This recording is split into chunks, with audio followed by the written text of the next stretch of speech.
Hi ನಮಸ್ತೆ ಎಲ್ರಿಗೂ.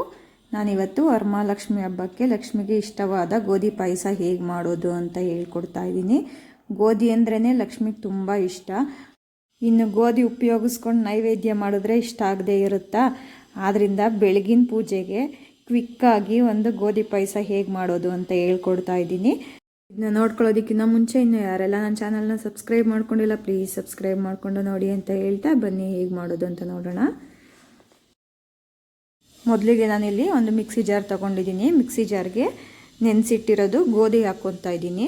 ಈ ಗೋಧಿನ 4 ರಿಂದ 5 ಅವರ್ ನೆನೆಸ್ಕೊಬೇಕು. ಇಲ್ಲ ಅಂತಂದರೆ ನೈಟೇ ಫುಲ್ ನೈಟು ನೆನೆಸಿಟ್ಬಿಡ್ಬೇಕು. ನೋಡಿ ನಾನಿಲ್ಲಿ ಒಂದು 5 ಅವರ್ ನೆನೆಸ್ಕೊಂಡಿದ್ದೀನಿ ಗೋಧಿನ. ಈ ಗೋಧಿನ ಕಂಪ್ಲೀಟಾಗಿ ಮಿಕ್ಸಿ ಜಾರ್ಗೆ ಹಾಕ್ಕೊತಾ ಇದ್ದೀನಿ.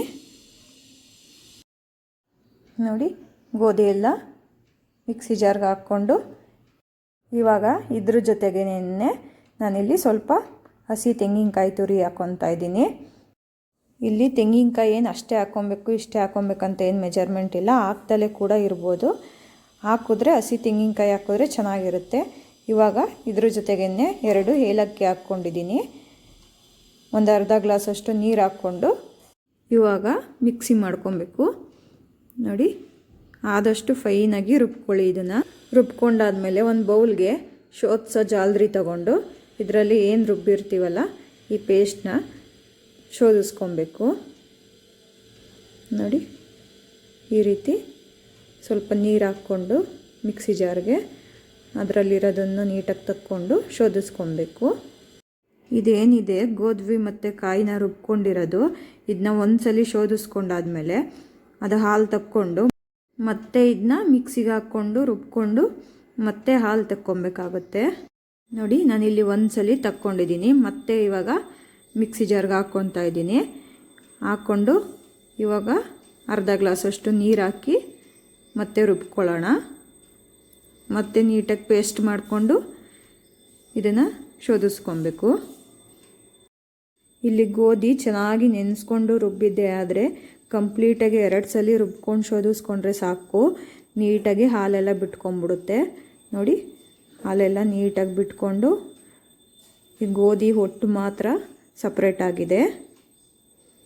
ಈ ಥರ ಆದಾದಮೇಲೆ ನನಗೆ ಇಲ್ಲಿ ಇಷ್ಟು ಹಾಲು ಸಿಕ್ಕಿದೆ. ಇವಾಗ ಇನ್ನೊಂದು ಕಡೆ ಸ್ಟವ್ ಆನ್ ಮಾಡಿಕೊಂಡು ಒಂದು ಪಾತ್ರೆ ಇಟ್ಕೊಂಡಿದ್ದೀನಿ. ಈ ಪಾತ್ರೆಗೆ 1 ಕಪ್ಪಷ್ಟು ಬೆಲ್ಲ ಹಾಕ್ಕೊತಾ ಇದ್ದೀನಿ. ಒಂದು ಅರ್ಧ ಗ್ಲಾಸಷ್ಟು ನೀರು ಹಾಕ್ಕೊತಾ ಇದ್ದೀನಿ ಬೆಲ್ಲ ಕರಗಲಿಕ್ಕೆ ಅಂತ ಅಂದ್ಬಿಟ್ಟು. ನಾನಿಲ್ಲಿ ಒಂದು ಸ್ವಲ್ಪ ಡಾರ್ಕ್ ಕಲರ್ ಬೆಲ್ಲ ತೊಗೊಂಡಿದ್ದೀನಿ. ನೀವು ಬೇಕಾದರೆ ಯಾವ್ದು ಬೇಕಾದರೂ ತೊಗೊಬೋದು. ಇವಾಗ ಬೆಲ್ಲ ಎಲ್ಲ ಕಂಪ್ಲೀಟಾಗಿ ಕರಗಾದಾದ್ಮೇಲೆ ಇದಕ್ಕೆ ರುಬ್ಬಿಟ್ಕೊಂಡಿದ್ವಲ್ಲ ಈ ಹಾಲು ಇದನ್ನ ಹಾಕ್ಕೊಬೇಕು. ಇದನ್ನ ಹಾಕ್ಕೊತ ತಿರುಗಿಸ್ತಾ ಇರಬೇಕು, ಇಲ್ಲಾಂದರೆ ತಳ ಹತ್ತೋ ಚಾನ್ಸಸ್ ಇರುತ್ತೆ. ನೋಡಿ ಕಂಪ್ಲೀಟಾಗಿ ಹಾಕ್ಕೊಂಡು ಇದನ್ನು ನೀಟಾಗಿ ತಿರುಗಿಸ್ತಾ ಬೇಯಿಸಬೇಕು. ಈ ಟೈಮಲ್ಲಿ ಸ್ಟವ್ ಕೂಡ ಸಣ್ಣ ಉರಿಯಲ್ಲೇ ಇಟ್ಕೊಬೇಕು. ಏನಾದರೂ ದಪ್ಪ ಉರಿ ಇಟ್ಕೊಂಡ್ರೆ ತಳ ಹತ್ತೋ ಚಾನ್ಸಸ್ ಇರುತ್ತೆ. ಈ ಪಾಯಸ ಸ್ಟಾರ್ಟಿಂಗಲ್ಲಿ ನಿಮಗೆ ಸ್ವಲ್ಪ ತೆಳುವು ಅನಿಸ್ಬೋದು.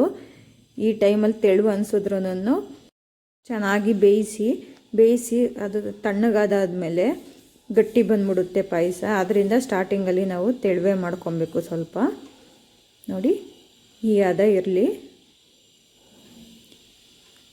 ಈಗ ಇದನ್ನು ಚೆನ್ನಾಗಿ ಕುದಿ ಬರೆಸ್ಕೊಳ್ಳಿ. ನೋಡಿ ಈ ಥರ ಕುದಿ ಬರೆಸ್ಕೊಳ್ಳಿ. ಈ ಥರ ಕುದಿ ಬಂದ ನಂತರ 1-2 ನಿಮಿಷ ಬಿಟ್ಟು ಸ್ಟವ್ ಆಫ್ ಮಾಡ್ಕೊಬೇಕು. ತಕ್ಷಣ ಆಫ್ ಮಾಡಬಾರ್ದು. 1-2 ನಿಮಿಷ ಚೆನ್ನಾಗಿ ಬೇಯಿಸಿ ಆಫ್ ಮಾಡಬೇಕು. ಸ್ಟವ್ ಆಫ್ ಮಾಡಿದ ನಂತರ ಇದಕ್ಕೆ ಒಂದು ಒಗ್ಗರಣೆ ಹಾಕೋಣ. ಒಗ್ಗರಣೆಗೆ ಅಂತ ಅಂದ್ಬಿಟ್ಟು ಒಂದು ಬೌಲು ಬಿಸಿ ಇಟ್ಕೊಂಡಿದ್ದೀನಿ. ಈ ಬೌಲ್ಗೆ 1 ಸ್ಪೂನು ತುಪ್ಪ ಹಾಕ್ಕೊತಾ ಇದ್ದೀನಿ. 1 ಸ್ಪೂನ್ ತುಪ್ಪ ಹಾಕ್ಕೊಂಡು ತುಪ್ಪ ಕರಗಿದ ನಂತರ ನಾನಿಲ್ಲಿ ಡ್ರೈ ಫ್ರೂಟ್ಸ್ ಹಾಕ್ಕೊತೀನಿ. ನಿಮಗೆ ಯಾವ ಡ್ರೈ ಫ್ರೂಟ್ಸ್ ಬೇಕಾದರೂ ಹಾಕ್ಕೊಬೋದು. ಇಲ್ಲಿ ಡ್ರೈ ಫ್ರೂಟ್ಸ್ ಎಲ್ಲ ಚೆನ್ನಾಗಿ ತುಪ್ಪದಲ್ಲಿ ಫ್ರೈ ಆದ ನಂತರ ಇವಾಗ ಪಾಯಸಕ್ಕೆ ಹಾಕಿ ಒಳ್ಳೆ ಮಿಕ್ಸ್ ಕೊಡಿ. ಈ ಪಾಯಸ ಡಿಫ್ರೆಂಟಾಗಿ ಒಳ್ಳೆ ರುಚಿಯಾಗಿರುತ್ತೆ. ಒಂದ್ಸಲಿ ಟ್ರೈ ಮಾಡಿ ನೋಡಿ ಹೇಗಿತ್ತು ಅಂತಂದ್ಬಿಟ್ಟು ಕಮೆಂಟ್ ಬಾಕ್ಸಲ್ಲಿ ಕಮೆಂಟ್ ಮಾಡಿ. ಇಷ್ಟ ಆದರೆ ಒಂದು ಲೈಕ್ ಮಾಡಿ.